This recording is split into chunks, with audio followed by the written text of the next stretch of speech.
daripada Abi Musa radhiyallahu anhu telah bersabda Rasulullah sallallahu alaihi wasallam, tidak terjadilah hari kiamat sehingga seseorang akan membunuh jirannya, saudaranya, adik-beradik dia, dan juga ayahnya.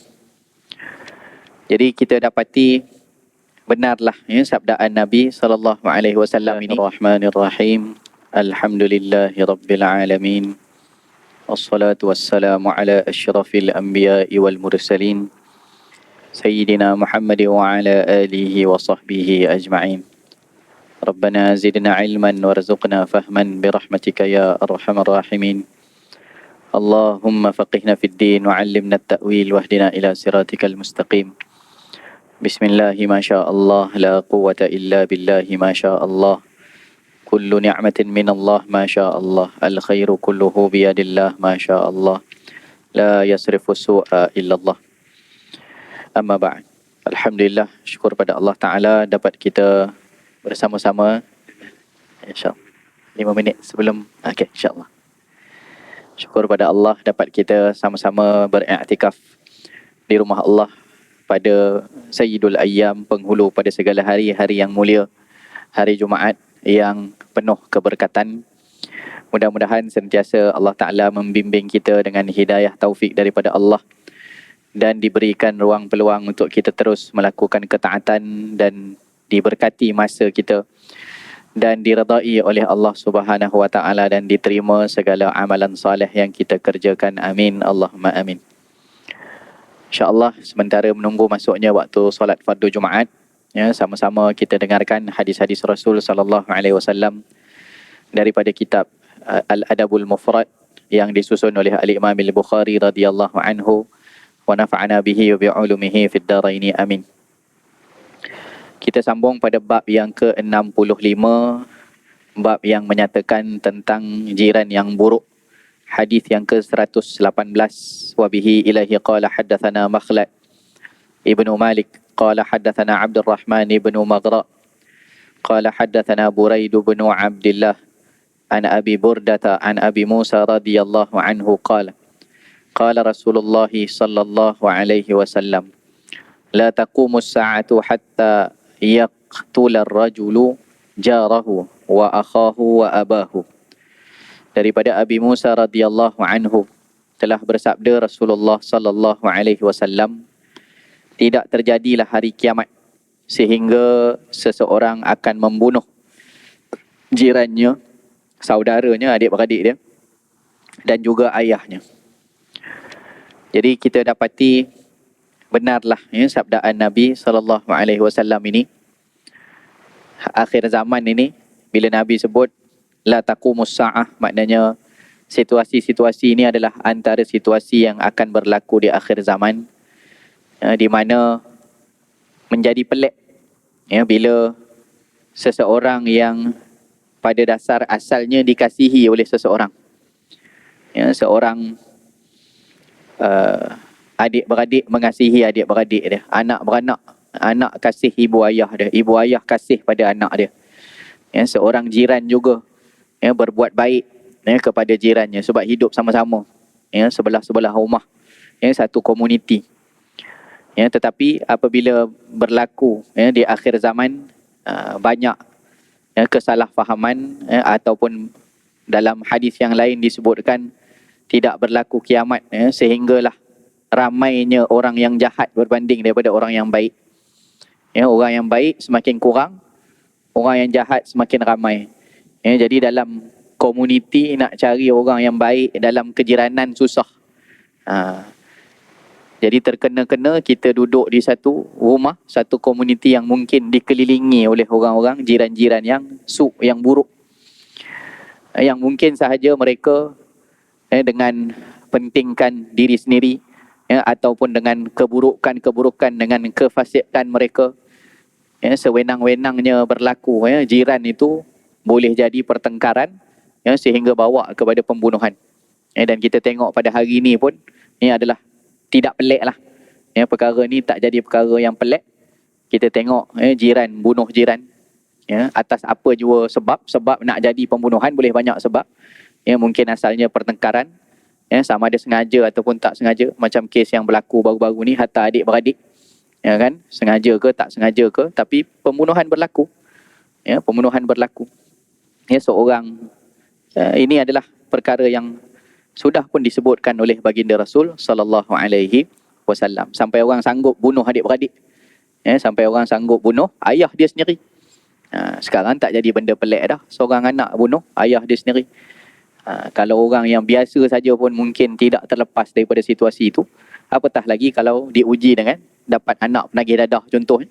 Berapa ramai anak yang kelar leher mak dia sendiri hanya kerana nak dapatkan rantai mah yang duduk di leher mak dia. Kan, jadi situasi-situasi ini semakin lama semakin membarah, sehinggalah sampai berlakunya kiamat.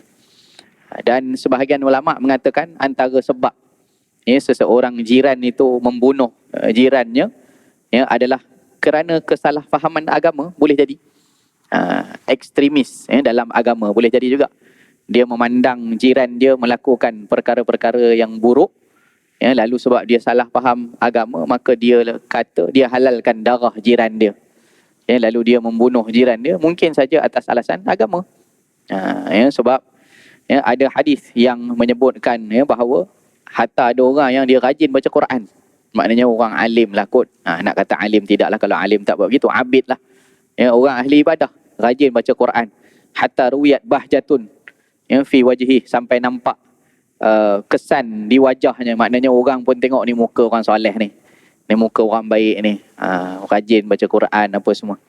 Tapi sebab rajin sangat dia baca Quran tapi tak mengaji dengan cara yang betul, lalu dia membentuk fahaman dia sendiri pada ayat-ayat Al-Quran. Lalu dia tidak memahami dengan jalan sebenar yang difahami oleh para mufassirin, orang alim, tak belajar betul-betul, faham sendiri, lalu dia melihat orang-orang di sekeliling dia sebagai orang yang berdosa, dia melihat orang sekeliling dia sebagai orang fasik, dan mungkin lebih teruk lagi, dia akan melihat ahli keluarga ataupun orang sekeliling dia sebagai ahli bid'ah, dan yang paling teruk sekali adalah dia melihat orang-orang sekeliling dia sebagai orang kafir. Walhal Muslim. Jadi kesalahfahaman agama tu boleh jadi membentuk kepada ekstremisme. Jadi ekstrim dia.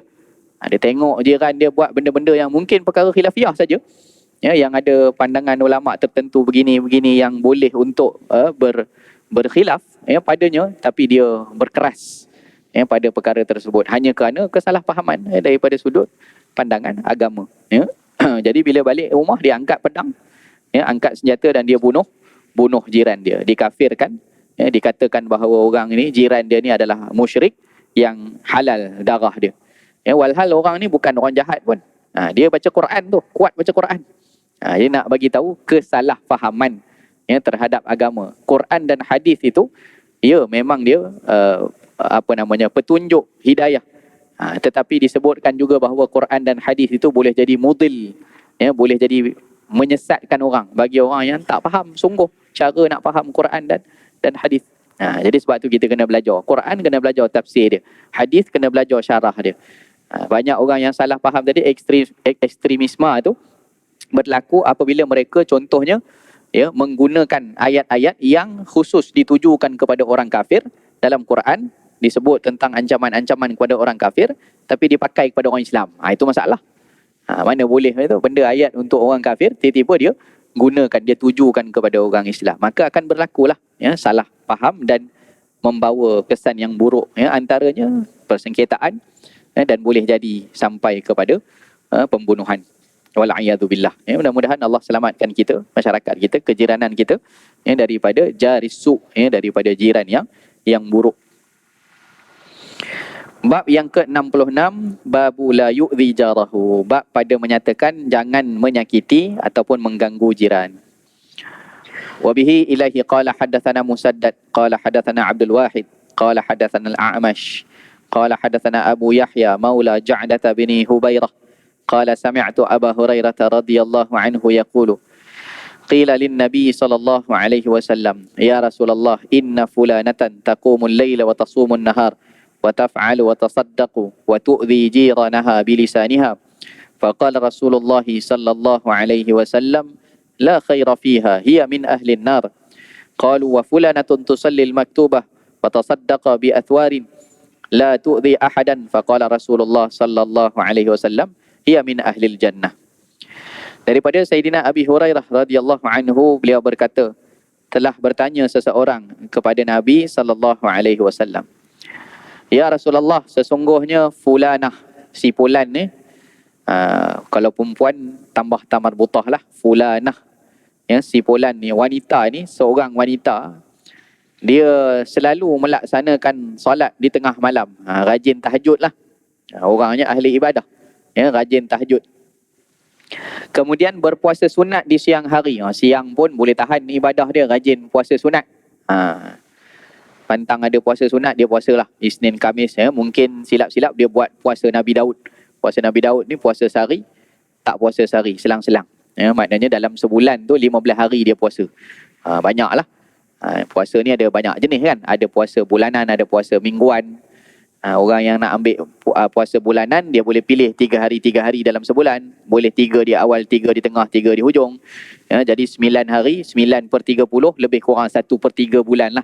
Dalam sebulan dia puasa 9 hari, banyak tu. Itu pun kira banyak lah orang yang buat puasa bulanan, ya. Dia ambil hari awal, 3 hari awal bulan, 3 hari tengah, hari putih, Ayyamul Bid, dan juga hari hujung bulan, ya. Ada orang yang pilih untuk buat Isnin Khamis, puasa mingguan. Konsisten dia dengan Isnin Khamis. Jadi setiap minggu tu dia panggil puasa mingguan. Isnin Khamis kali 4, maknanya 8 hari dalam sebulan, ya, 4 minggu. Lebih kurang juga dengan tadi lah. Maknanya dalam sebulan pun masih dikira banyak lah, ya, 1/3 ataupun 1/4, ya, daripada sebulan tu dia puasa. Tapi paling banyak orang buat adalah puasa Nabi Daud lah, ya, puasa Nabi Daud. Itu yang paling elok yang Nabi SAW sarankan. Kalau rajin puasa, suka puasa, Nabi pun tak bagi ekstrim sangat. Maknanya puasa sampai tak buka-buka. Ada nak puasa setahun, setiap hari puasa. Nabi kata jangan, nanti badan kamu lemah, kamu tak larat nak buat ibadah lain. Banyak kebaikan-kebaikan yang terlepas. Orang panggil ajak pergi kenduri, pergi walimah, kamu tak boleh nak hadir, nak ra'i. Banyaklah perkara. Walaupun suka puasa pun, jadi puasa yang terbaik, buatlah puasa Nabi Daud. Sehari puasa, sehari tak puasa, supaya boleh dira'ikan. Tapi tu kira banyak lah, ya, maknanya setengah bulan, 15 hari dia puasa. Banyaklah, maknanya wanita ni ahli ibadah, banyak puasa siang hari, malam pula tahajud, qiyamul lail. Dia juga banyak berbuat baik dan bersedekah. Lagi tambah lagi pula, aktiviti sosial, kebaikan-kebaikan sosial pun dia join sama. Maksudnya banyak sedekah, tolong orang, ya. Tapi satu masalah, namun lidahnya sering menyakiti, mengganggu jirannya. Mulut puaka sikit lah istilah kita. Orangnya baik, rajin sembahyang, rajin puasa, sedekah orang, tolong orang, banyak. Tapi mulut puaka pula. Pantang ada kes dalam masyarakat. Dialah orang pertama yang, ya, menjadi bawang rangers, kan, makcik-makcik bawang ni, ya, yang mengeji, mengumpat, mengata, sampai jiran pun sakit hati. Dan bila jiran sakit hati macam ni, sebenarnya orang akan tengok daripada sudut akhlak tu. Bila kita berhubung dengan masyarakat, orang tak tengok agama dah. Bila akhlak buruk, yang akan jadi kesan adalah agama dia. Sebab apa? Bila orang tengok macam tu, jiran-jiran rajin, sakit hati dengan dia, mulut dia banyak sakitkan hati jiran, jadi jiran akan kaitkan pula dengan dia punya agama. Harap semayang je banyak, tahajud tak tinggal, puasa tak tinggal, tapi mulut, dia harap tu macam seolah-olah macam tak bernilai pun kan. Ibadah-ibadah dia yang banyak-banyak tu, tetap orang kata, kan, apa namanya, orang akan masalahkan pada agama dia, padahal yang masalah dia pada akhlak dia. Orang akan kaitkan ataupun orang akan salahkan agama dia. Walaupun sebenarnya tak boleh lah macam tu kan. Kalau dia masalah akhlak lah. Agama dia dah bagus, dia rajin semayang, rajin puasa tu, rajin sedekah, semua tu bagus. Tak boleh kita cela sebenarnya bahagian daripada amal ibadah dia, sebab yang kurang dia adalah akhlak. Tapi kod-kod mana pun, wakil ataupun realiti, ya, masyarakat, mereka akan melihat, akan jadi cerminan, ya, akhlak tadi akan jadi cerminan kepada agama dia. Sampai orang kata kalau seorang wanita hak mulut cabui lah, ataupun mulut puaka tadi tu, kalau auratnya pun ditutup penuh, orangnya pun dilihat nampak zahirnya tu macam wanita solehah, pun orang masalahkan juga. Kan orang kata baik tak payah pakai tudung, mulut macam tu. Itu pun salah juga kata-kata macam tu. Kenapa pula tak payah pakai tudung? Kan orang yang tak pakai tudung tapi mulut dia baik, pun ada satu sisi masalah juga. Maknanya masalah mulut dia baik tu dah bagus dah. Takkan dicela pula kan.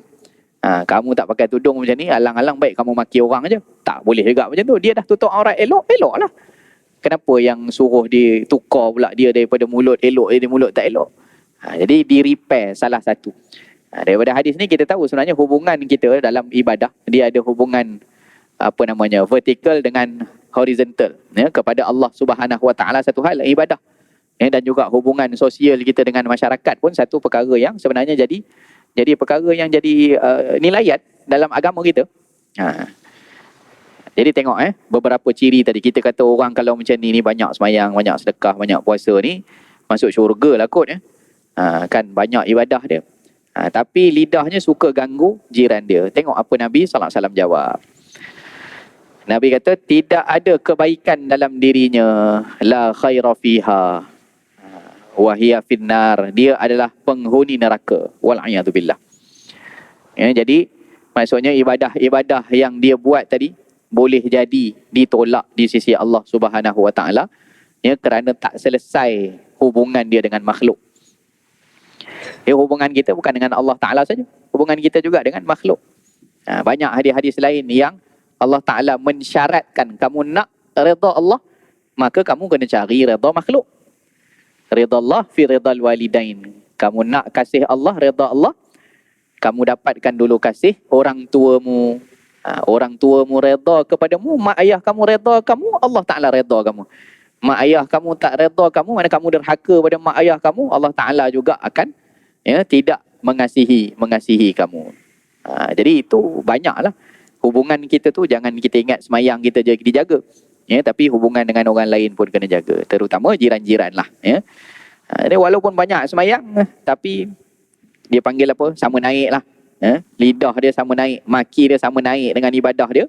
Maka Nabi SAW kata dia penghuni neraka. Wala'iyadzubillah.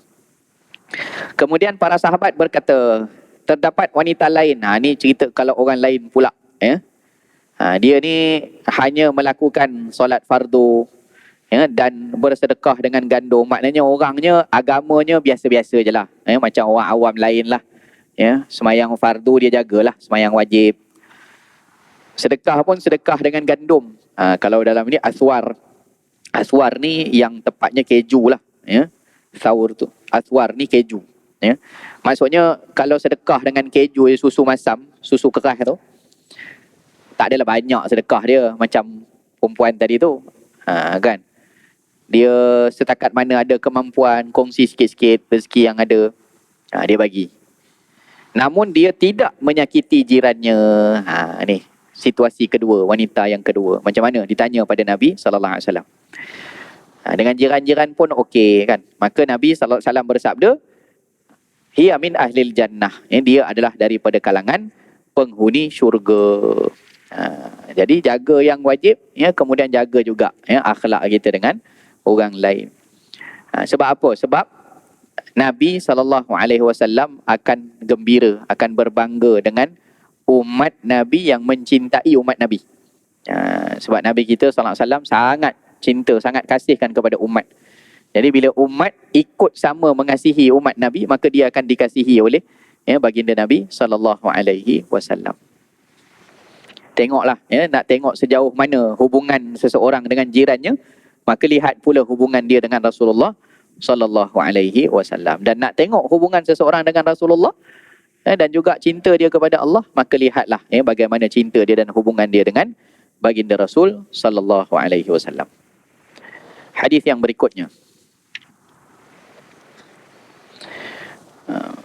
Hadisnya panjang, hadisnya satu muka surat lebih. Saya terus bacakan terjemahannya saja untuk menjimatkan masa. Daripada Sayyidina Umarah ibnu Ghurab, bahawasanya ibu saudara sebelah bapanya telah menceritakan kepadanya, bahawasanya dia telah bertanya kepada Sayyidatina Aisyah Ummul Mukminin radhiyallahu anha, sesungguhnya suami salah seorang di antara kami menginginkannya. Maksudnya nak hubungan suami isteri lah. Akan tetapi dia tidak mahu. Mungkin kerana marah atau mungkin kerana tidak berkeinginan. Time tak kena ke, tak ada nafsu ke waktu tu, suami ajak, jadi dia tak nak lah. Mungkin tengah bergaduh ke. Jadi ditanya, apakah itu satu dosa bagi kami? Sayyidatina Aisyah radhiyallahu anha berkata, ya, sesungguhnya di antara haknya iaitu suami ke atas engkau, bahawa sekiranya dia menginginkannya, yakni jima', sedangkan engkau berada di atas qatab, yakni pelana ataupun tempat duduk yang tertutup di atas unta, maka janganlah engkau menghalangnya. Maksud di sini apa? Bukanlah kata berlaku dengan keadaan realiti duduk atas unta, isteri suami minta pada isteri tadi. Ini dipanggil mubalarah. Yang dimaksudkan hatta sedang dalam permusafiran. Sedang dalam permusafiran, suami berhajat, maka isteri tadi jadi hak suami tadi untuk dia dapatkan bahagian daripada hubungan tadi. Hatta tengah musafir. Sebab suami ni pun satulah, kita orang lelaki, dia tak ada meter tu. Meter syahwat tu tak tentu hala. Kan bukan ada tunjuk bar atas dahi sini kan.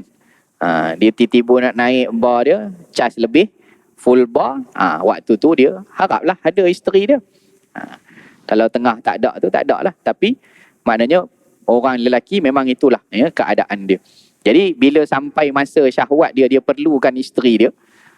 Inilah istilah yang disebut oleh Sayyidatina Aisyah radhiyallahu anha. Kalau tengah atas unta pun suami tu minta kena bagi. Maksudnya bukan cerita atas unta, waktu suami tu sedang betul-betul memerlukan, waktu syahwat dia tadi. Tengah, kalau istilah mudah kita ni, isteri tengah masak di dapur lah. Tengah masak di dapur, suami minta tang-tang tu juga. Maka kena tutup api dulu. Tak apalah, masak tu sekejap lagi sambung. Selesaikan dulu hajat suami tadi tu, supaya selesai urusan dia. Maka dia berkata, aku telah berkata kepadanya, jika salah seorang di antara kami haid, tidak ada baginya dan bagi suaminya melainkan satu tempat tidur dan satu lihap, satu selimut. Apa yang perlu dilakukannya? Jadi kalau haid ni tak boleh lah, hubungan suami isteri tak boleh. Tapi tempat tidur ada satu je, maknanya tak boleh lah nak diasingkan tempat tidur. Dan ini sebenarnya soalan ni adalah terkesan juga dengan adat jahiliah. Adat jahiliah, orang perempuan yang datang bulan ni memang dipulaukan terus. Diasingkan terus. Mereka diletakkan di satu rumah yang berbeza. Maknanya ataupun di tempat yang berbeza, dikurung mereka di situ sampai mereka selesai haid mereka datang bulan. Jadi banyak hadis-hadis Nabi kalau kita tengok dalam Sahih Bukhari ataupun dalam Sunan Tirmizi atau Sunan Sittah. Tengok Kitabul Haid, tengok bab haid, banyak hadis-hadis yang membicarakan tentang bagaimana Nabi SAW membetulkan pahaman ni. Contohnya adalah hadis Sayyidah Aisyah kata, aku sedang haid, lalu Nabi iktikaf dalam masjid, Nabi datang, ulur kepala, dan aku keluarkan tangan aku daripada rumah dan aku sikat Rasulullah. Aku dandan rambut Nabi SAW. Jadi itu antara dan hadis ni lah antara perkara yang menjadi bukti lah, bahawa isteri tadi boleh layan suami, boleh duduk sama-sama dengan suami, tak perlu diasingkan sebagaimana adat jahiliah, dipulaukan, kerana yang kotor itu hanya tempat keluar haid tu saja. Yang mana tempat keluar haid itu juga adalah tempat suami berlazat-lazat dengan isteri. Jadi pada waktu ada darah, tak bolehlah dia dekati tempat tu. Tempat tu saja, bukan isteri dia tak boleh dia dekati. Jadi adat jahiliah tu dengan isteri-isteri tu dikurung, sampai diasingkan. Begitu. Jadi Islam ni datang cantik dia. Isteri masih boleh khidmat pada suami, pada apa keperluan dia, walaupun dia sedang datang bulan. Yang tak bolehnya jima' saja. Bahasa mudah dia. Jadi ditanya, kalau kami ada satu tempat tidur saja, jadi apa yang perlu dilakukan? 5 minit. Maka Sayyidatina Aisyah radhiyallahu anha menjawab, ketatkan ikatan kain pembalutnya, lalu tidurlah bersamanya dekat tempat antara pusat dan lutut tu secure lah. Secure. Jangan bagi terlajak. Maka bagi suami apa yang ada di atas itu, lain daripada antara pusat dan lutut tu, dia nak berlazat-lazat, silakan. Nak tidur peluk peha isteri ke, ataupun di atas daripada pusat tu, dia nak berlazat-lazat dengan tubuh isteri tadi tu, boleh, tak ada masalah. Yang tak boleh tu tang tu saja, sebab jima' tu saja yang tak boleh.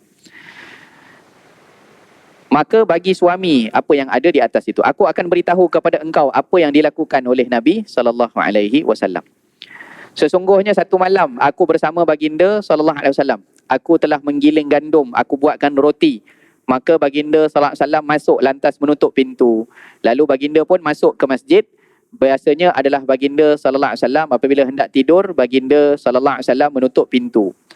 Menutup tirbah. Tirbah ni bekas air lah yang dibuat daripada kulit kambing. Kita pun kalau ada bekas-bekas air macam ni, sunat ditutup. Ya, malam-malam jangan biar terbuka. Tutup. Kata ulama, hatta kalau tak ada benda nak tutup pun, carilah benda kayu sugi ke apa, pen ke apa, tutup juga. Ya, sebab dia dapat menghindari wabak. Wabak ni dia tersebar pada waktu malam dan dia masuk dalam air. Ya, jadi antara sunnah, tutup bekas-bekas air kita pada waktu malam. Dan baginda juga akan memadamkan pelita. Padamkan pelita ni sunnah juga, ya, sebab nanti tikus langgar ke apa ke, kalau waktu tu api, dia akan jatuh dan terbakar kain-kain dan sebagainya. Itu waktu kita tidur tak sedar. Ya, jadi dipadamkan lampu tadi supaya dipadamkan api supaya selamatlah. Maka aku telah menunggu baginda SAW sehinggalah baginda SAW kembali agar aku dapat memberi baginda SAW makan roti pipih. Dia digiling gandum, dapat makan roti lah. Jadi Nabi SAW tidak kembali. Tunggu Nabi duduk masjid. Sampailah aku tertidur, kata Aisyah. Dan Nabi SAW berasa amat kedinginan. Nabi sejuk. Lalu baginda SAW balik rumah, ya, mendatangi aku dan membangunkan aku. Jadi suami tadi kalau dia ada keinginan pada isteri dia dah tidur, boleh gerak. Ya, sebab Nabi balik, Nabi gerak. Ya, ada hajat dengan isteri dia. Suruh pergi basuh muka apa semua, ya, kemudian boleh, ya, lakukan hubungan. Kemudian baginda SAW telah berkata, hangatkan aku, hangatkan aku. Ini kinayah. Ya, Rasulullah tak pakai bahasa direct. Nabi bahasanya cukup lembut. Hangatkan aku sejuk ni, hangatkan aku. Sebenarnya itu dengan isteri masih lagi ada rasa malu. Itulah Nabi SAW.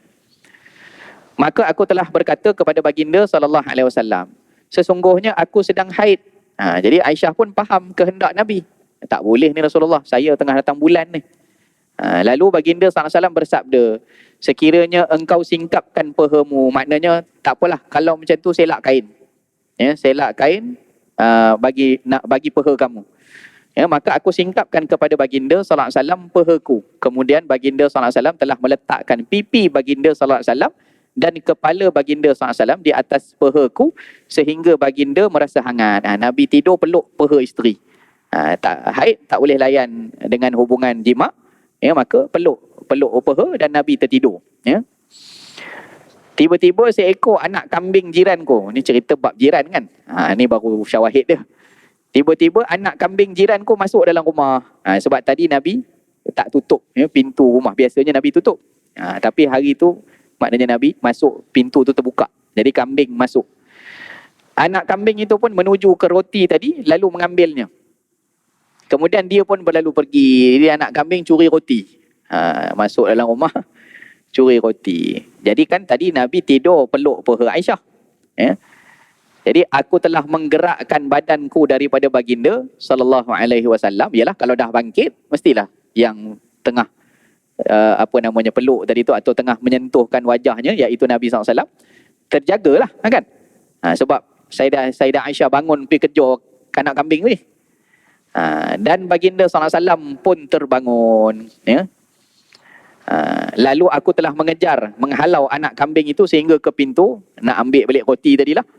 Lalu Nabi SAW pun bersabda kepada Aisyah, kau ambillah apa yang kau dapat dari rotimu. Nabi kata, hak mana dapat kutip ambil itulah. Yang mana dapat kutip lah, tak payah kejar beria lah. Kan? Dan janganlah engkau ganggu jiranmu hanya kerana anak kambingnya. Ujung tu syawahid dia. Kan ceritanya dengan jiran ni jangan kira sangatlah, macam kucing lah kan. Kucing ni kalau dia mencuri, kucing jiran datang rumah kita curi ikan, habis-habis dia curi pun seekor.